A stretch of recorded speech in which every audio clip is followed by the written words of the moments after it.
Hey guys, let's get more news about Warriors, but first, don't forget to subscribe to the channel and leave a like.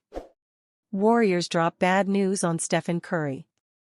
Stephen Curry has been ruled out of the Golden State Warriors win-or-go-home Game 5 against the Minnesota Timberwolves. The May 14 contest will be the fourth game Curry has missed. He is dealing with a grade 1 hamstring strain. The Athletic's Anthony Slater broke the news on X, formerly known as Twitter. Steph Curry is out tomorrow for Game 5 in Minnesota, Slater reported. The Warriors officially face elimination without their star guard. Golden State's plan has always been to try to push the series into Game 6 or 7 in the hope of getting Curry back into the rotation. Without their superstar guard, the Warriors need Jimmy Butler to step up and produce at the level we saw from him during the Miami Heat's run to the 2023 NBA Finals. Before his injury, Curry had been enjoying a strong postseason. The aging sharpshooter averaged 22.6 points, 5.3 rebounds, and 5.1 assists over 8 games.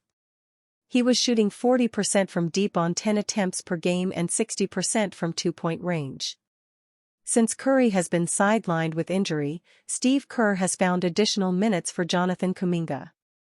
The explosive forward has stepped up in a big way and will undoubtedly play an important role. However, Curry's presence would undoubtedly generate a bigger impact. Draymond Green doesn't want to rush Curry following the Warriors' 117-110 loss on Monday, May 12. Draymond Green shared his thoughts on why Curry shouldn't be rushed back before he's 100% healed from his injury. "No, we're not going to Superman this thing," Green said. "If he's in a place where he can play, I'm sure he will." Him and Rick Celebrini, Warriors Vice President of Player Health and Performance, and everybody will figure that out. But we don't need Curry to try to be Superman, got to play the long game. If he can, we know he will. But there's no pressure. We've got to figure out how to win whether he plays or not. Curry, 37, is already in the twilight of his career. Rushing him back too quickly could potentially be a catastrophic mistake. As such, the Warriors are wise to move forward without their injured star. After all, there's always next season if things don't work out on Wednesday. Analyst challenges Warriors' Jimmy Butler during a recent episode of ESPN's First Take. Veteran analyst Stephen A. Smith challenged Butler to prove he's still the same player who dominated the postseason in 2023. "Jimmy Butler has got to be good for a game, he's got to be," Smith said. "That's what you got him there for. You got him there for more than that, but especially in a situation like this, Jimmy Butler can't be shooting 39% from the field, he's got to raise his level of play and be the guy we know him to become postseason for one game. Because if the reports are right, Steph Curry will be back, hopefully by Game 5, worst case scenario, Game 6. They'll either be tied 2-2, hopefully, or even if they're down 3-2, you've got to have a chance. But you've got to get a game without Steph Curry. With the Warriors now facing elimination, now would be the perfect time for Butler to step up and take control of the series.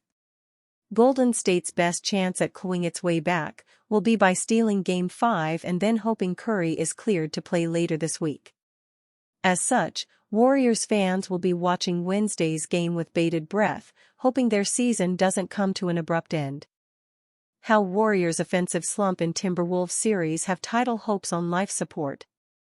It's easy to say Jimmy Butler needs to hunt his shot more when looking at the Golden State Warriors' dreadful offensive woes without Stephen Curry versus the Minnesota Timberwolves.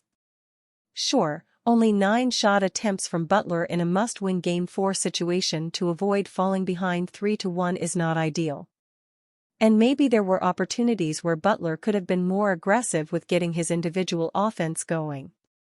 But as Steve Kerr pointed out after the 117-110 loss to the Wolves, it's asking a lot of Butler to take on this defense when the spacing isn't right. "Butler wasn't as aggressive tonight," Kerr said after Game 4. "But I didn't see a lot of openings either. Ideally, we could put more shooting around him to open up the floor a little bit. But with Steph out, we're not going to be able to do as much of that. The Warriors' offensive struggles don't start with Butler's subdued shot hunting. He got the Dubs 33 points in a tightly contested Game 3, and the team still lost. It starts with the fact that the players the Warriors have depended on to space the floor are in a deep shooting slump. Taking stock Warriors' theoretical shooters other than Curry, who's been unavailable this series, and Buddy Hield, the Warriors are a team built on theoretical shooters. When those shooters are on, they've looked like a championship-level team. When they aren't, they've struggled to reach 100 points in a lot of these games. To put it bluntly, Brandon Podziemski, Moses Moody, and Quentin Post haven't been able to knock down enough jumpers in this series. These three young role players were a big part of the Dubs' post-trade deadline surge because of their shooting. But other than Podziemski's 6 threes and 26 points in Game 4 of the Houston Rockets series, their shooting has evaporated. In this series, Podziemski's shooting 17.6% from beyond the arc. Meanwhile, Moody and Post have been borderline unplayable due to their poor shooting in the Rockets series, with only 2 made threes between the two of them. They're all young and untested in the playoffs, but the Warriors knew they'd need to rely on their shooting entering the postseason.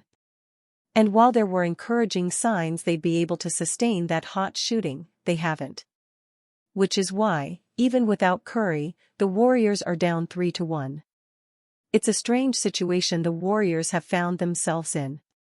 While their theoretical shooters have struggled mightily this series, their interior threats have looked great versus the Wolves.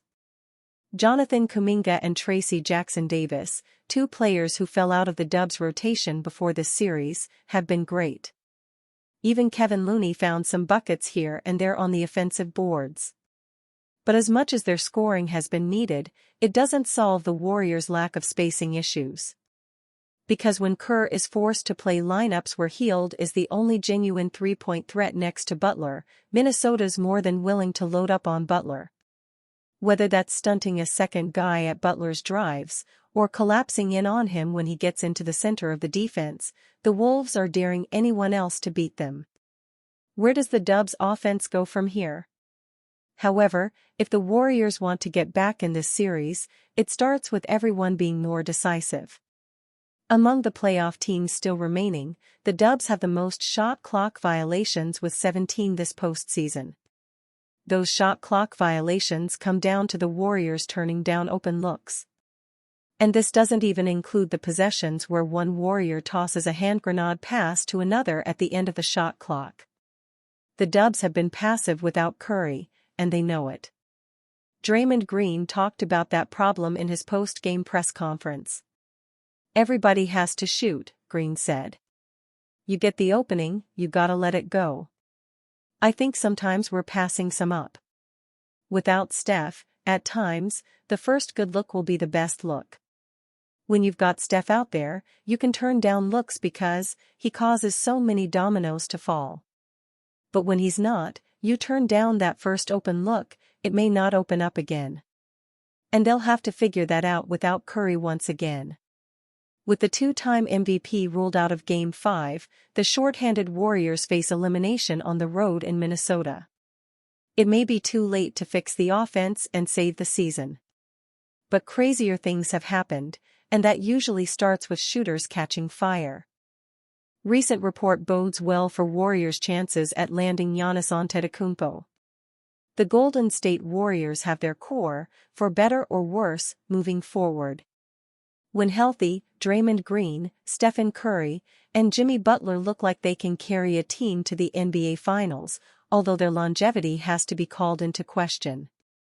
All three stars are past their prime, and even though they are still elite, the Warriors have to plan for a post-Curry future. In an ideal world, the Warriors could make a swing for Giannis Antetokounmpo, and a recent report suggests they could have a chance. While teams like the San Antonio Spurs and Houston Rockets can put together a better trade package, the Milwaukee Bucks might honor a request to send him to a team ready to win now, and the Warriors fit the bill. On Monday, the Dallas Mavericks emerged as a possible landing spot after winning the draft lottery. In theory, the Mavericks could send the first pick to the Bucks, as well as matching salary, for the Greek Freak, which would be an offer no one could come close to matching.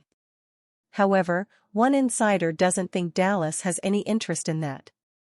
The Spurs, much like the Mavs, might prefer to add to their young core with the second overall pick rather than juggle the salaries of Giannis, Victor Wembanyama, and De'Aaron Fox. The Rockets, as well, might not want to include Amen Thompson or Reed Shepherd in a deal. It's a lot of what-ifs, but if the Dubs landing Butler and the Los Angeles Lakers landing Luka Doncic taught us anything this offseason, it's to expect the unexpected. And you, fan? What do you think about Antetokounmpo's situation? Write to us in the comments.